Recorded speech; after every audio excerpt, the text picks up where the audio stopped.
COVID happens. So they push it. And then I keep pushing it because all the things that happened in COVID.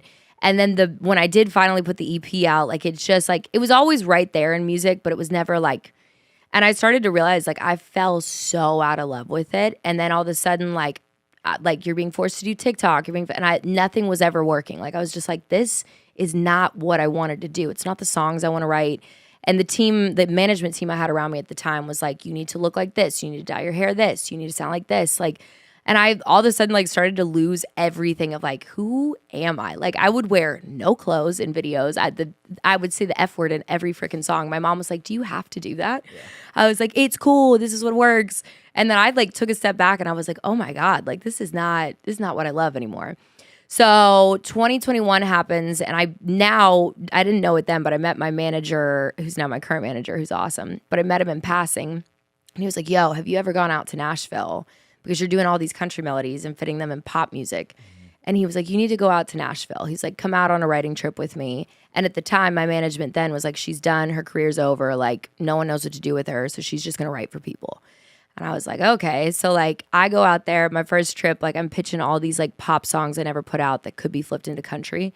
And this guy, Ilya Tashinsky, comes in and he's like, yo, he's like, what are you doing? He's like, you got to sing these songs. Like he was like, there's 2 people that could sing these in this town. And he was like, but I don't know, why are you not being an artist? And I was like, well, I'm told that it's over.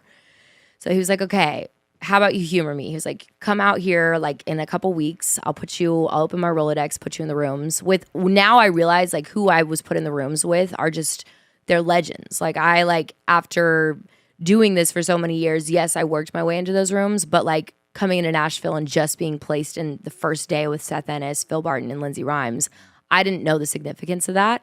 So the very first day at 9 a.m., because Seth had a baby on the way, and he's like, yo, we got to do 9 a.m. just in case. I was like, I've never written a song at 9 a.m. in my life, but okay.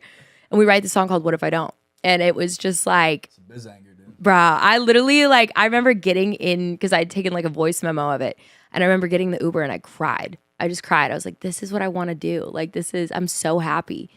So I made like half of I wrote so many songs that week and I was like, I can't give these away. Like I would be bummed if somebody else was singing these. And usually like I don't have like a whole attachment to them. Like I can give a song away and be fine. But what if I don't? Like the significance of that song for me, I was just like, I don't know. There's something about it. So I went back to Republic. I was like, yo, I want to do a switch. I want to go back to what I know and do country. And they're like, yo, listen, we love you so much. We just don't know country if it hit us upside the head. So we'll let you walk.